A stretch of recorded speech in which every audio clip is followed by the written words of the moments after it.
ये है मैथ की 3rd क्लास। टॉपिक चल रहा है नंबर सिस्टम।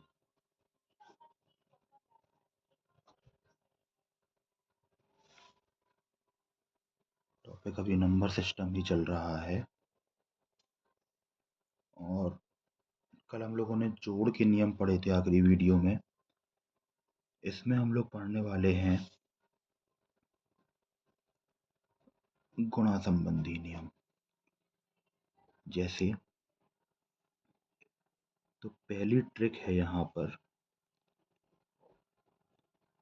यदि किसी संख्या में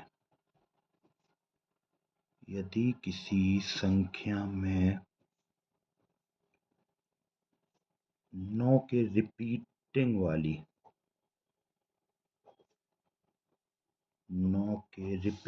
वाली संख्या से गुणा करना हो, 9 के रिपीटिंग वाली संख्या से गुणा करना हो तो संख्या के ऊपर उतना ही जीरो डाल दें।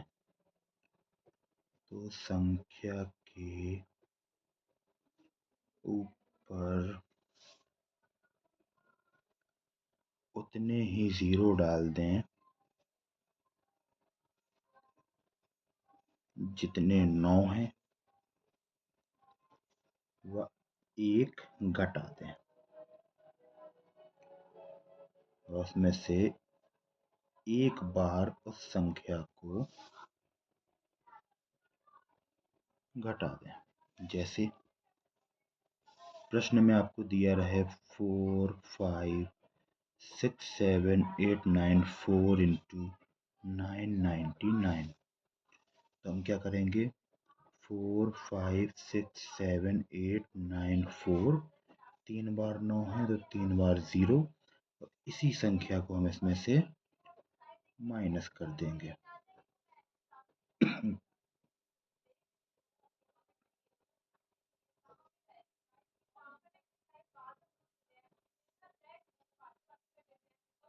तो यहाँ 6 0 1 6 2 3 3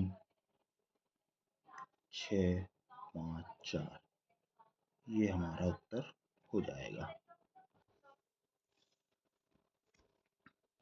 ट्रिक नंबर 2 पर आ जाते हैं।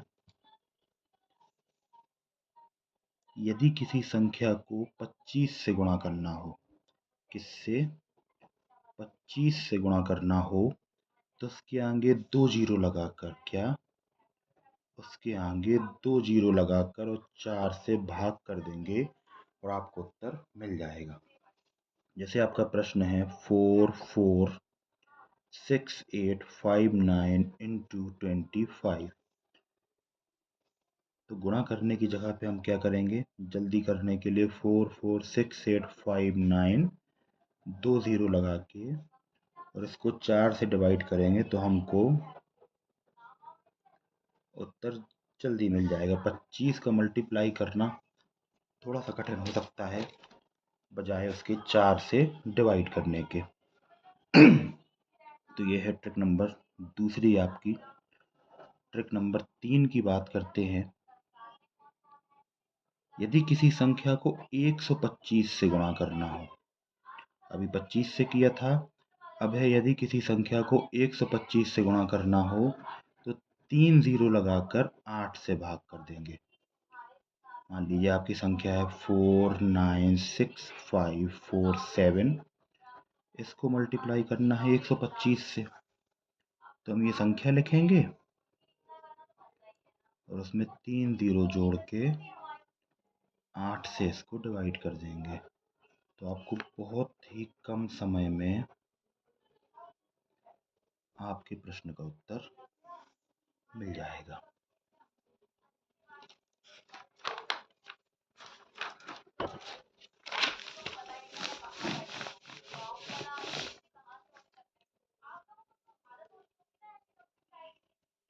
तो ये थे गुणा के नियम।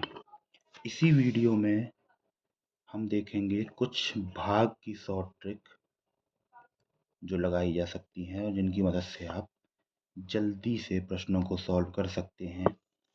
तो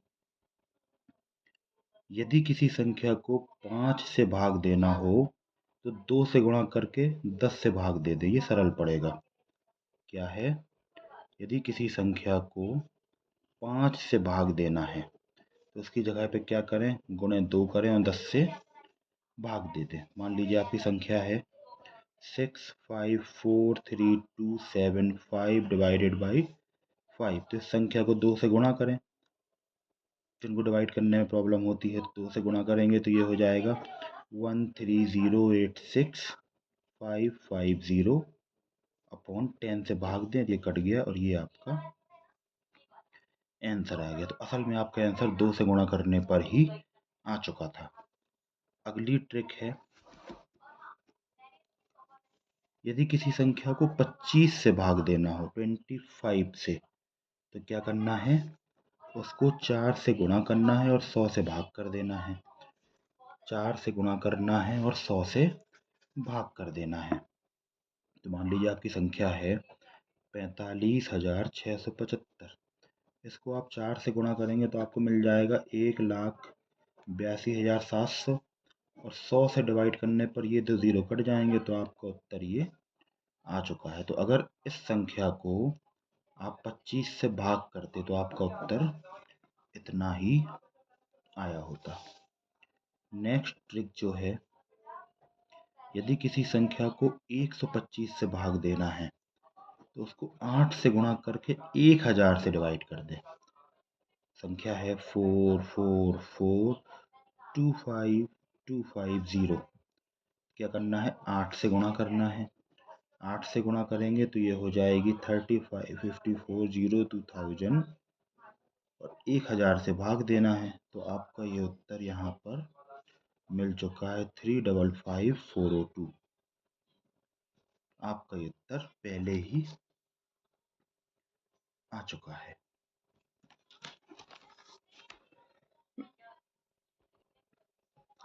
अगली ट्रिक देख लेते हैं। यदि लगातार भाग क्रिया इस प्रकार रहे, ए भागे बी भागे सी भागे डी भागे ई, जैसे क्या करेंगे, कैसे सॉल्व करेंगे, सिंपल, ए into 1/b 1/c 1/d 1/e।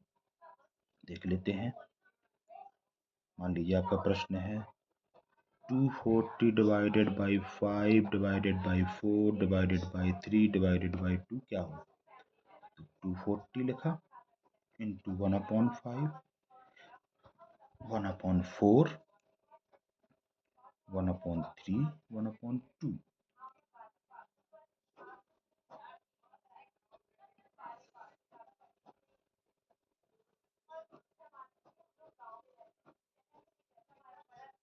तो हमारा आंसर आ जाता है 2। इस तरीके से प्रश्नों को हम ज़्यादा जल्दी सॉल्व कर सकते हैं।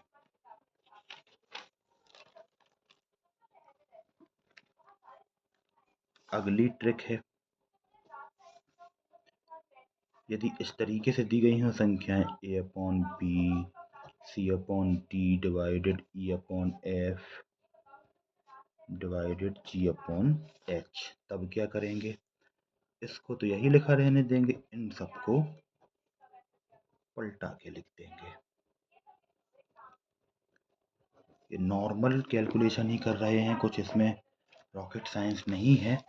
जैसे मान लीजिए आपका प्रश्न है 200/7 डिवाइडेड 300/7 डिवाइडेड 30/7 डिवाइडेड 2/3, इसका आंसर क्या होगा। तो ये तो सेम लिखा रहेगा,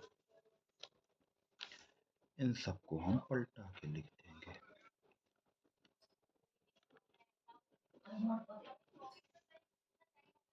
इससे ये कैंसिल हो गया, इस 0 से ये, इस 2 से ये, इससे ये, तो आंसर आ गया आपका 7/30। अगली ट्रिक है, 1 से a तक p से विभाज्य कुल संख्या। एक से किसी संख्या तक किसी पर्टिकुलर संख्या से विभाज्य कुल संख्याएं क्या होंगी? a/b का पूर्णांक।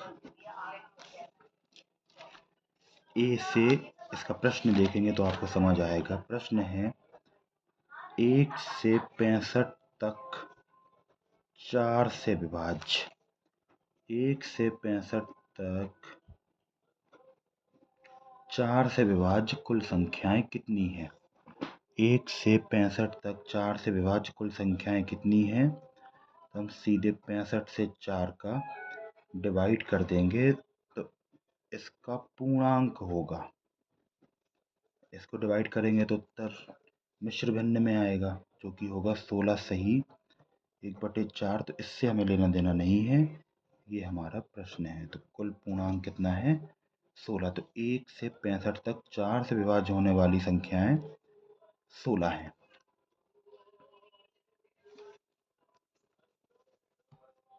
अगला प्रश्न है या ट्रिक है 1 से a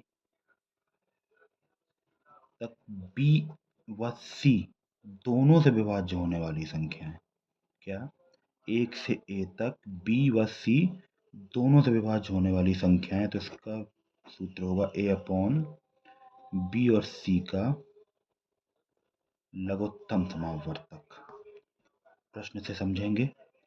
1 से 45 तक 4 व 6 से विभाज्य होने वाली कुल संख्याएं।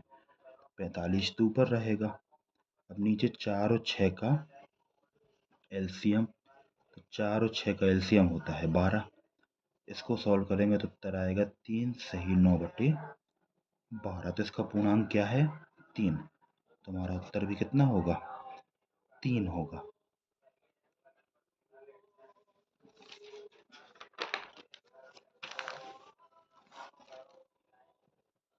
अगली शॉर्ट ट्रिक है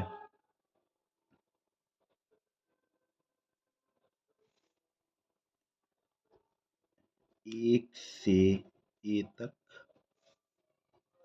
b या c, b व c नहीं, b या c से विभाज्य कुल संख्याएं से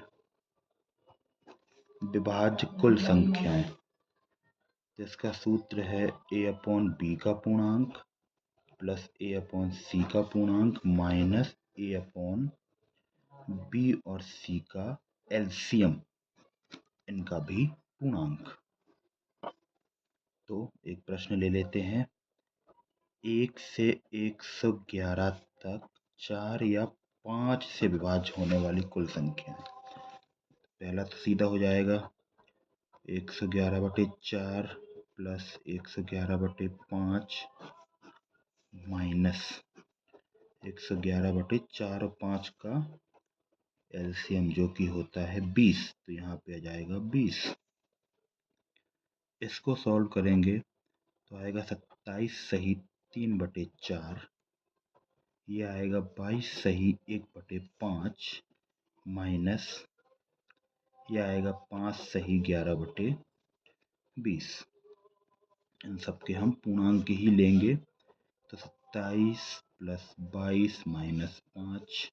तो आंसर हमारा होगा 49 माइनस 5, जो कि है 44। आई होप आपको ये शॉर्ट ट्रिक समझ में आ रही होंगी। अगला प्रश्न है a से b तक a से b तक c से विभाज्य। a से b तक c से विभाज्य कुल संख्याएं। तो फॉर्मूला b/c माइनस a-1/c। ध्यान रखें सभी में इनके पूर्णांक ही लिए जाएंगे। प्रश्न देख लेते हैं। 24 से 124 तक 4 से विभाज्य होने वाली संख्याएं 124/4 माइनस 23/4। 24 माइनस 1 तो 23/4। इसको सॉल्व करेंगे तो ये तो सीधा सीधा ये आ जाएगा। इसको सॉल्व करेंगे तो ये जाएगा 4 पंचे 20,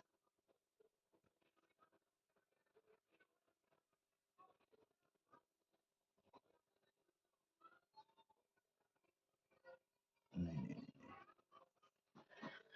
4 पंचे 20, 3 इसका शेषफल रहेगा तो 5 सही 3/4।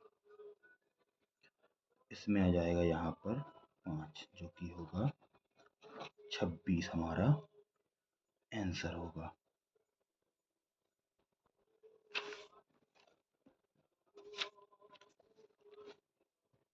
अगली ट्रिक की बात करते हैं। आप देख रहे हैं मैथ की शॉर्ट ट्रिक। ए से बी तक, ए से बी तक सी व डी से विभाज्य कुल संख्याएं। तो फॉर्मूला क्या है? बी अपॉन सी और डी का LCM minus A minus 1 upon C और डी का एलसीएम।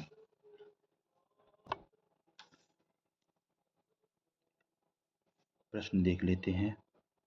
45 से 162 तक 4 व 6 से विभाज्य। 165 अपॉन 4 और 6 का एलसीएम होता है 12 माइनस 45 माइनस 1 अपॉन 12।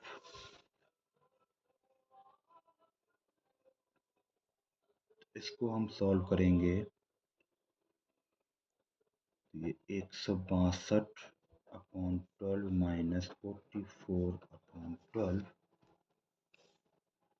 इन दोनों को सॉल्व करने पे आपको मिलेगा 13 सही 6/12 माइनस 3 सही 8/12। इस तरीके से अगर हम पूर्णांक लेंगे 13 माइनस 3 जो कि होगा 10। तो 45 से 162 तक 4 व 6 से विभाज्य होने वाली कुल संख्याएं कितनी होंगी? 10 होंगी केवल। इसके बाद अगला ट्रिक, ए से बी तक सी या डी से, सी या डी से, तो वही B upon C plus B upon D minus B upon C D का LCM minus A minus 1 upon C plus A minus 1 upon D minus A minus 1 upon C और D का LCM. ये थोड़ा सा आपको कठिन लग रहा होगा, पर प्रश्न देखेंगे तो आपको समझ में आ जाएगा। 14 से 114 तक 2 या 4 से विभाज्य कुल कितनी संख्याएं होंगी? तो बी अपॉन सी था तो 114 अपॉन 2 प्लस 114 अपॉन 4 माइनस 114, 2 और 4 का LCM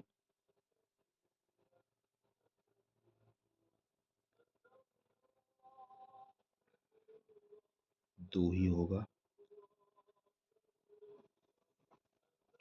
minus 13 upon 2 plus 13 upon 4 minus 13, 2 और 4 का एलसीएम। इन सब के पूर्णांक लेंगे हम तो आएगा 57, 28 माइनस 28 माइनस 6 प्लस 3 माइनस 3, तो ये हो जाएगा 57। ये दोनों कैंसिल हो गए माइनस 6 जो कि होगा 51 हमारा आंसर हो जाएगा।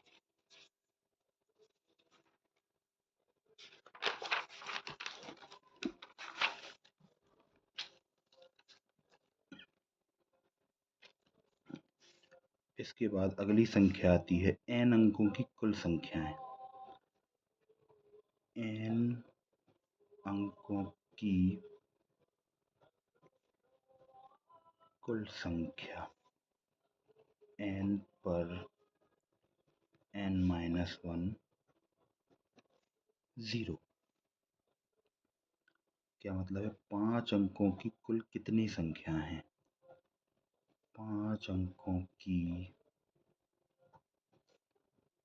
कुल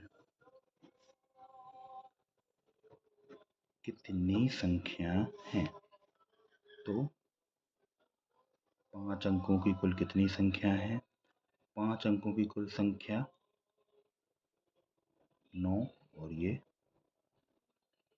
0। n पर n-1।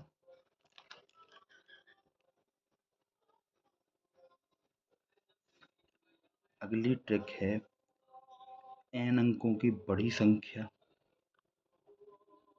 n अंकों की बड़ी संख्या तथा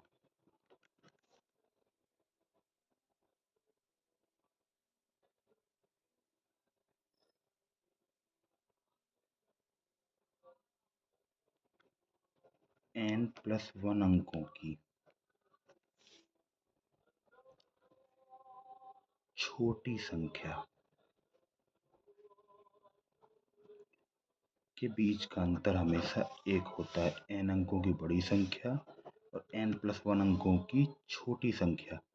जैसे 20 अंकों की बड़ी संख्या और 21 n+1 अंकों की छोटी संख्या का अंतर हमेशा 1 होगा।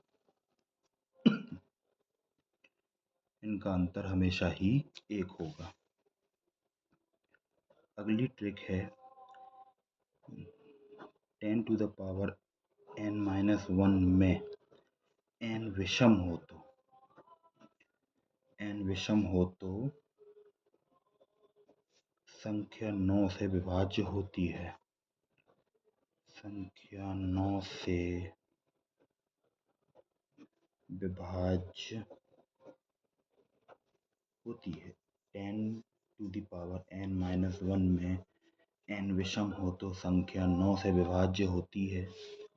जैसे 10⁻999-1 किससे विभाज्य है? विषम है तो ये 9 से विभाज्य होगी।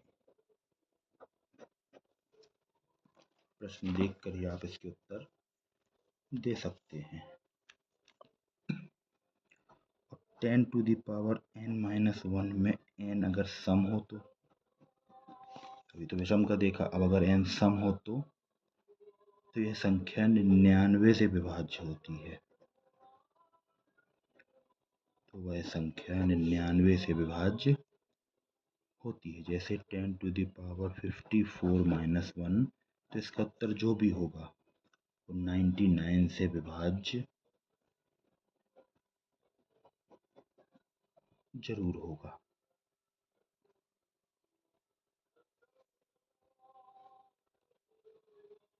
इसके बाद जब a बराबर b+1 हो तो a² - b² बराबर a+b होता है। जब a बराबर b+1 हो तो a² - b² बराबर a+b होता है। जैसे प्रश्न से समझें, 225 का वर्ग माइनस 224 का वर्ग। 225 का वर्ग माइनस 224 का वर्ग। तो a जो है क्या? a जो है वो b+1 है। b में प्लस कर दें तो 1 हो जाएगा। a² - b² क्या होता है? 225 + 224 मतलब 449। इसको फिर से समझें। देखिए इसमें a की वैल्यू कितनी है? 225। b की वैल्यू है 224। a का मान मतलब 225 क्या है? b में अगर हम 1 जोड़ दें तो वो है, तब a² - b² a+b होता है। अब अगर आपसे कभी कहा जाता है nवां सम संख्या, nवां सम संख्या, तो उसका मतलब होता है 2n, nवां सम संख्या 2n। और कहा जाए nवां विषम संख्या, nवां विषम संख्या, तो वो होती है 2n माइनस 1, 2n माइनस 1। तो ये हैं मैथ के नंबर सिस्टम के सभी शॉर्ट ट्रिक जो आज हमने पढ़े। आगे हम इनसे संबंधित कुछ प्रश्न करेंगे।